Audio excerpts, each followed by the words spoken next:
My name is Laura Anderson. I'm 34 years old, and what I'm about to confess changed my life forever. It started out so innocent, just me helping someone who needed guidance. But it went too far, and in the process, I crossed a line I never thought I would. When I married David, I believed our lives would be a steady journey of love and growth. David was dependable, grounded, the kind of man everyone trusted. He worked long hours as a financial advisor, and while he provided for us, he was often absent emotionally. Over the years, our conversations became short, our intimacy faded, and I felt like I was living beside him, not with him. Then came Ethan. He wasn't a stranger, he was one of David's oldest friends. At 28, he was younger, ambitious, but unsure of himself in many ways. He had just started a new job in construction and was trying to find his place in life. David, always practical, brushed off Ethan's struggles as growing pains. But when Ethan needed encouragement, advice, and someone to listen, it wasn't David he turned to, it was me. It began with simple conversations. Ethan would drop by, sometimes while David was at work, and ask for my advice. He wanted to know how to handle stress, how to present himself better, how to carry confidence when he didn't feel it. I offered what wisdom I could, happy to feel useful, happy to feel like someone needed my words. But slowly, things began to shift. The more we talked, the more Ethan opened up not just about work, but about his doubts, his fears, his loneliness. He told me things he said he couldn't tell David, and in his honesty, I saw a vulnerability that drew me in. He looked at me with eyes that searched for approval, for reassurance. And every time I gave it, I felt a warmth that had been missing in my own marriage for years. One afternoon, he came over to show me plans for a project he was working on. His excitement was contagious, and I couldn't help but smile as he explained every detail.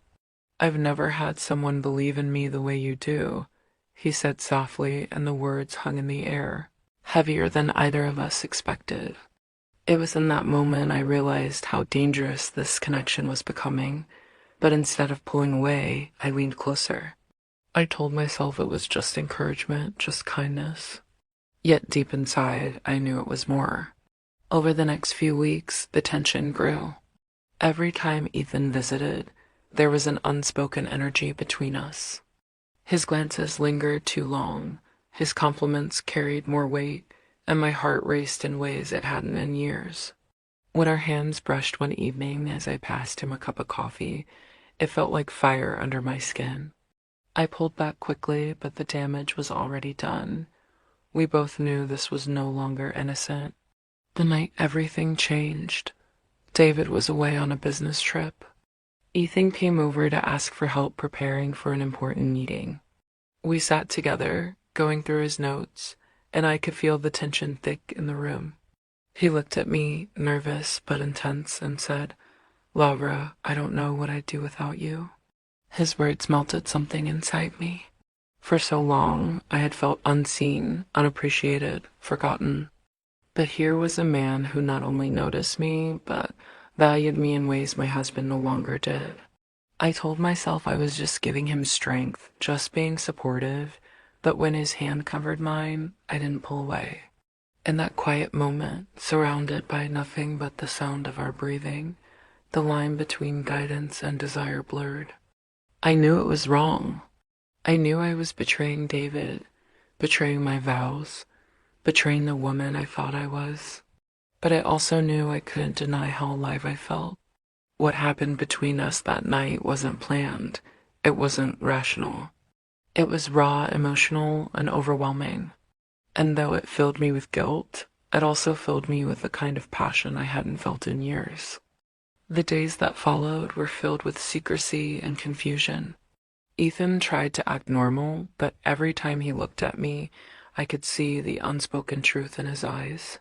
I tried to focus on my marriage, but David's distance only highlighted the chasm between us. I don't know how long we can keep this secret, or whether it will eventually come to light, but I do know one thing. What began as me helping a young man find his confidence became something neither of us could control, and once that line was crossed, there was no going back. This isn't a story I'm proud of, it's a confession. A reminder that sometimes, when someone makes you feel seen after years of invisibility, temptation can become stronger than reason. He needed my guidance, but I never expected it would go this far.